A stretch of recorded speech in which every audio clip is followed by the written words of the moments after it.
कैसे करने हैं और तिरुपति बालाजी के दर्शन हो जाने के बाद तिरुमाला में और तिरुपति में आप कौन कौन सी जगह पर जा सकते हैं, इस वीडियो में आपको ऐसी कंप्लीट इन्फॉर्मेशन मिलेगी। तिरुपति बालाजी आने के लिए आपको आंध्र प्रदेश के तिरुपति रेलवे स्टेशन तक आ जाना होगा या फिर आप रेनीगुंटा रेलवे स्टेशन तक भी आ सकते हैं। तिरुपति पहुंचने के बाद सबसे पहले आपको दर्शन टोकन लेना होगा। स्पेशल एंट्री दर्शन टिकट आप 2.5 महीने पहले ही ऑनलाइन बुकिंग कर ले या फिर यहाँ आने के बाद तिरुपति रेलवे स्टेशन के बाहरी विष्णु निवासम से आप सर्वदर्शन फ्री टोकन ले सकते हैं। अगर आपने ऑनलाइन रूम बुक नहीं किया है तो यहाँ पर आप 100 रुपए से लेकर 1000 रुपए तक ऑफलाइन रूम भी ले सकते हैं। तिरुपति बालाजी के दर्शन करने से पहले ऐसी मान्यता है कि पहले आपको पद्मावती देवी के दर्शन करने होते हैं, इसीलिए सबसे पहले हम आ चुके हैं पद्मावती अम्मावारी टेम्पल में। तिरुपति बालाजी की 2 पत्नियां थी, उन्हीं में से एक पद्मावती देवी है जो तिरुपति बालाजी से नाराज होकर वैकुंठ धाम से उतरकर धरती पर मनुष्य रूप लेकर आ गई थी। फिर तिरुपति बालाजी भी उन्हें मनाने के लिए धरती पर मनुष्य रूप लेकर आए थे और उन्होंने पद्मावती देवी के साथ फिर से विवाह किया था।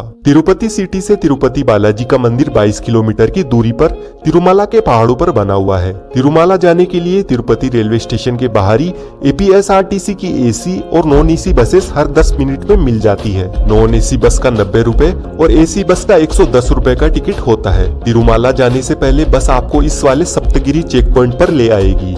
यहाँ पर सभी यात्रियों की चेकिंग की जाती है, लगेज के साथ ही प्राइवेट कार की भी चेकिंग होती है और उसके बाद बस आपको घाट रोड से पहाड़ों के ब्यूटीफुल नजारे दिखाते हुए तिरुमाला पर लेकर जाती है। आप चाहो तो तिरुमाला पैदल चलकर भी आ सकते हैं। जहाँ पर सप्तगिरी चेक पॉइंट आता है ना, बस वहाँ से 500 मीटर के डिस्टेंस पर अलीपिरी गेट है। अभी हम अलीपिरी आ गए हैं। यहाँ के लगेज काउंटर्स पर आप अपना लगेज जमा करवा दे। लगेज की स्कैनिंग होके जमा होने के बाद आपको एक टोकन दिया जाता है। यहाँ से हमें 3550 सीढ़ियाँ चढ़कर ऊपर जाना होता है। करीब 9 किलोमीटर का सफर तय करने में हमें 4 से 5 घंटे का टाइम लग जाता है। अगर आपकी कोई मनोकामना है और वो पूरी हो जाती है तब आप चाहो तो अलीपिरी मार्ग से आ सकते हैं। सबसे पहले शुरुआती चढ़ाई में हमें कई सारे मंदिरों के दर्शन करके आगे का रास्ता तय करना होता है और ऐसे ही कई मंदिर आगे आते भी रहते हैं। इस मार्ग पर हमें बीच बीच में कई बड़े बड़े गोपुरम भी देखने को मिलेंगे, जिनमें से मुख्य रूप में राजा गोपुरम, मैसूर गोपुरम और गली गोपुरम शामिल है। कई भक्त हर सीढ़ी को हल्दी और कुमकुम लगाते हैं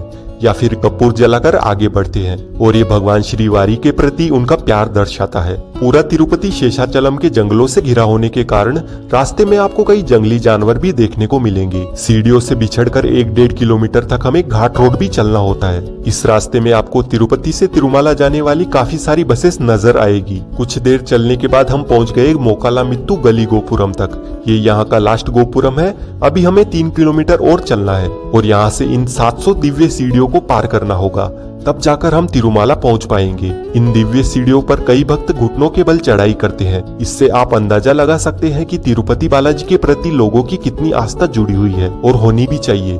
श्री वेंकटेश्वरा स्वामी सबकी इच्छाएं जो पूरी करते हैं। थका देने वाली सीढ़ियां चढ़कर फाइनली हम ऊपर पहुंच जाते हैं। यहाँ से 100 मीटर की दूरी पर बने लगेज काउंटर पर टोकन दिखाकर आप अपना सामान कलेक्ट कर ले। तिरुमाला में आने के बाद जैसे ही आप थोड़ी दूर चलकर आएंगे, आपको भगवान वेंकटेश्वरा स्वामी जी की यह मंत्रमुग्ध कर देने वाली प्रतिमा नजर आएगी और इस जगह पर सभी भक्तगण श्री वेंकटेश्वरा स्वामी की रेप्लिका मूर्ति के साथ फोटोज क्लिक करते हैं। तिरुमाला में आते ही आपको सबसे पहले ATC सर्कल होते हुए आ जाना है CRO ऑफिस में। यहाँ पर आपको लाइन में लगकर आपके रुकने के लिए रूम बुकिंग करना है। तिरुमाला में आपको 50 रुपए से लेकर 1000 रुपए तक AC नॉन AC रूम मिल जाएगा। अगर आपने ऑनलाइन रूम बुक किया हुआ है तब भी आपको CRO ऑफिस आकर दिए गए टाइम से पहले रिपोर्ट करना होगा, तभी आपको रूम अलॉट किया जाएगा। अगर आप 1 मिनट भी लेट हो जाते हो तो ऑटोमेटिकली आपकी बुकिंग कैंसिल हो जाएगी। तिरुपति बालाजी के दर्शन करने से पहले मंदिर के पास में बने हुए इस स्वामी पुष्करणी में सभी भक्तगण स्नान करते हैं। उसके बाद श्री वारा स्वामी जी के दर्शन करना भी जरूरी होता है, क्योंकि जब श्री वेंकटेश्वरा स्वामी यहाँ पर आए थे तो रहने के लिए उन्होंने पहले यहाँ के वारा स्वामी जी से परमिशन मांगी थी। बालाजी मंदिर के अंदर बालाजी की जो मूर्ति है वो किसी ने भी नहीं बनाई थी, वो यहाँ पर स्वयं प्रकट हुई थी, इसलिए मूर्ति पर जो बाल है वो असली है। और तिरुपति बालाजी के हृदय में लक्ष्मी माता का निवास है। इसी कारण बालाजी को नारी और पुरुष के रूप में पूजा जाता है और उन्हें वेंकटेश्वरा स्वामी के नाम से जाना जाता है। अगर आप तिरुपति बालाजी के पास में खड़े होकर ध्यान से सुने तो आपको समुद्र की लहरों की आवाज सुनाई देती है। त्योहार या छुट्टियों के समय जब आप दर्शन करने जाते हो तो यहाँ पर आपको दर्शन करने में करीब 10 से 12 घंटे का टाइम लग जाता है। और अगर आपके पास में स्पेशल एंट्री दर्शन टिकट है तो सिर्फ 3 से 4 घंटे में दर्शन हो जाते हैं। भक्तों को दर्शन मिलने के बाद प्रसाद के रूप में स्वादिष्ट लड्डू दिया जाता है। साथ ही मंदिर परिसर में आने वाले सभी भक्तों के लिए ट्रस्ट की ओर से निःशुल्क भोजनालय बनाया गया है। यहाँ पर आपको केले के पत्तों पर भोजन परोसा जाता है और ये खाना बहुत ही ज्यादा स्वादिष्ट होता है। अगर आप तिरुपति बालाजी आते हो, यहाँ का भोजन जरूर ग्रहण करना, बिल्कुल भी मिस मत करना।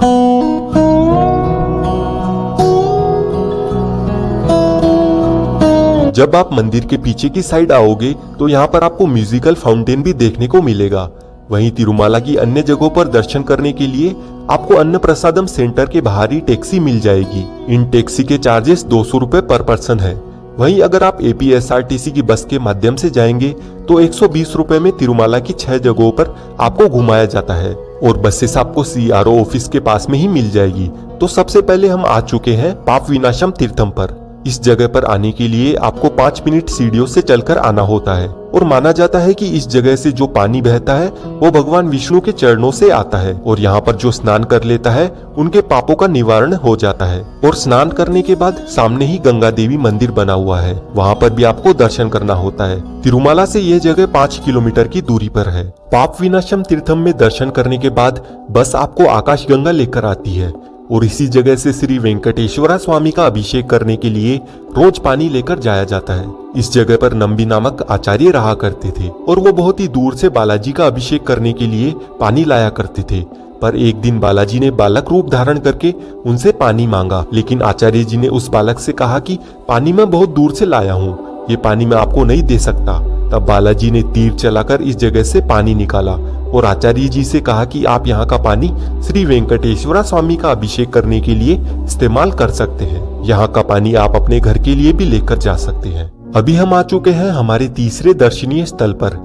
इस जगह का नाम है वेणुगोपाल स्वामी टेम्पल। इस मंदिर में जाने के लिए आपसे 5 रुपए एंट्री फीस के तौर पर लिए जाते हैं। ये जगह वेणुगोपाल स्वामी मंदिर के नाम से बहुत ही फेमस है। ये एक कृष्ण मंदिर है और हाथीराम जी मठ द्वारा संचालित है। वहीं यहाँ पर हाथीराम बाबा की जीवा समाधि है। हाथीराम बाबा जी श्री वेंकटेश्वरा स्वामी के बहुत ही बड़े भक्त थे और राजस्थान के नागौर से आए थे। जब वेंकटेश्वरा स्वामी ने बालक रूप में हाथीराम बाबा जी को दर्शन दिए थे तब सबसे पहले उन्होंने श्री वेंकटेश्वरा स्वामी को बालाजी कहकर पुकारा था और हाथीराम बाबा जी के साथ श्री वेंकटेश्वरा स्वामी रोज आकर चौपड़ पासा खेलते थे, जिसे डाइस बोला जाता है। अभी हम आ चुके हैं श्रीवारी पदुलू के दर्शन करने के लिए। श्रीवारी पदुलू का अर्थ है भगवान तिरुपति बालाजी की चरण पादुका। जब श्री वेंकटेश्वरा स्वामी मनुष्य रूप धारण करके धरती लोक पर आए थे तो उन्होंने 7 पहाड़ियों में से नारायणगिरी यानी कि इस जगह पर सबसे पहले अपने चरण रखे थे।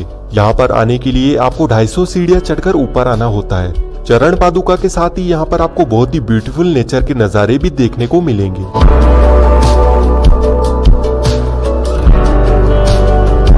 चरण पादुका के दर्शन हो जाने के बाद हम आ जाते हैं शिलातोरणम गार्डन में। ये एक बहुत ही ब्यूटीफुल गार्डन है और यहाँ पर आपको नेचुरल पत्थरों से जुड़ा हुआ आर्च भी देखने को मिलता है, जो कि बहुत ही अद्भुत और मिस्टीरियस है। इस गार्डन में आपको पीकॉक, हंस और कई तरह के फ्रूट्स भी दिखाई देंगे। शिलातोरणम गार्डन घूमने के बाद थोड़ा सा आगे बढ़ते ही सीढ़ियों से होकर 2 मिनट चलने के बाद आपको ये वाला तीर्थ नजर आएगा। इसी जगह पर भगवान विष्णु का सुदर्शन चक्र गिरा था और उस कारण से यहाँ पर तीर्थ उत्पन्न हुआ था और इसीलिए इस जगह को चक्र तीर्थम कहा जाता है। और इसी जगह से 2 मिनट की दूरी पर एक और प्राचीन मंदिर बना हुआ है और साथ ही यहाँ पर एक छोटा सा वाटरफॉल भी है। अभी हम जा रहे हैं जापाली हनुमान टेम्पल में। जब आप टैक्सी के माध्यम से तिरुमाला घूमने का पैकेज लेंगे तो उसमें सिर्फ 6 प्लेसेस ही आपको विजिट करवाई जाएगी।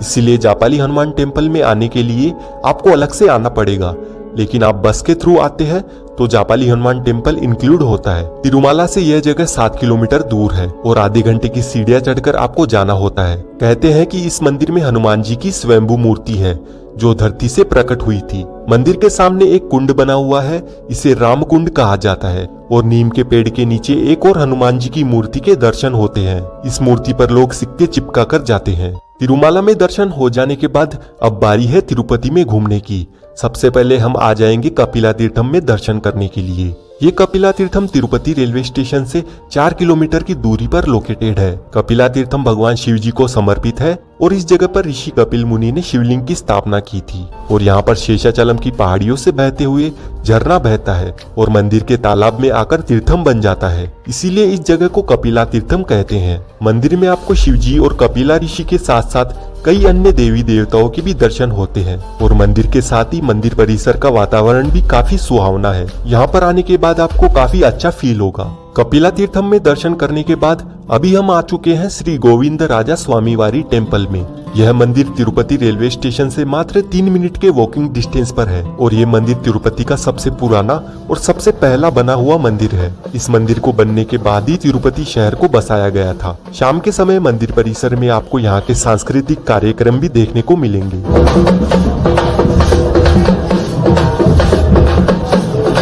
अभी हम आ चुके हैं श्री वेंकटेश्वरा जूलॉजिकल पार्क में। ये पार्क तिरुपति से 8 किलोमीटर की दूरी पर लोकेटेड है और इस पार्क को घूमने के लिए 60 रुपए पर पर्सन एंट्री फीस ली जाती है और ये पूरा पार्क घूमने में आपको 2 से 3 घंटे का टाइम लग जाता है। और इस जूलॉजिकल पार्क के अंदर एनिमल सफारी भी करवाई जाती है। इसके लिए आपको अलग से 50 रुपए पर पर्सन देना होता है और ये सफारी आपको लायन, टाइगर, लेपर्ड और इस तरह के बहुत सारे एनिमल्स एकदम नजदीक से दिखाती है।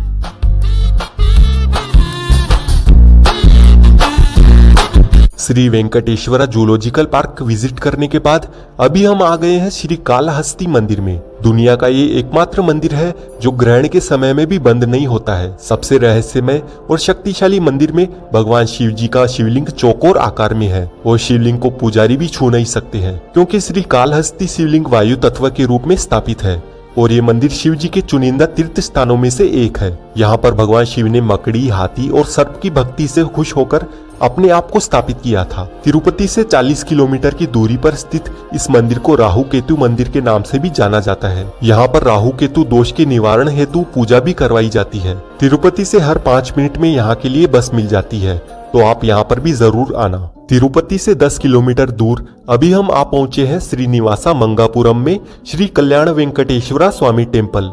यहाँ पर ये श्रीवारी कोनेरू कुंड बना हुआ है। इसमें हाथ पैर धोने के बाद आपको मंदिर में प्रवेश करना होता है। ये मंदिर उन लोगों के लिए खास है जिनकी शादी नहीं हो रही है या जिनको मैरिज करनी है, इसीलिए ये मंदिर मैरिज के लिए बहुत ही फेमस है। जब वेंकटेश्वरा स्वामी और पद्मावती जी का विवाह हुआ था तब वे यहाँ पर 6 महीनों के लिए आए थे। इस मंदिर में लोग स्पेशली शादी के लिए ही आते हैं और यहाँ पर बहुत सारी शादियाँ होती हुई आपको देखने को मिलेगी। यहाँ पर शादी के लिए कोई मन्नत मांगने आता है और जब उनकी शादी हो जाती है तब दोनों जोड़े जो भी शादीशुदा होते हैं दोबारा मंदिर में दर्शन करने के लिए आते हैं, तो यहाँ पर भी आप जरूर आना।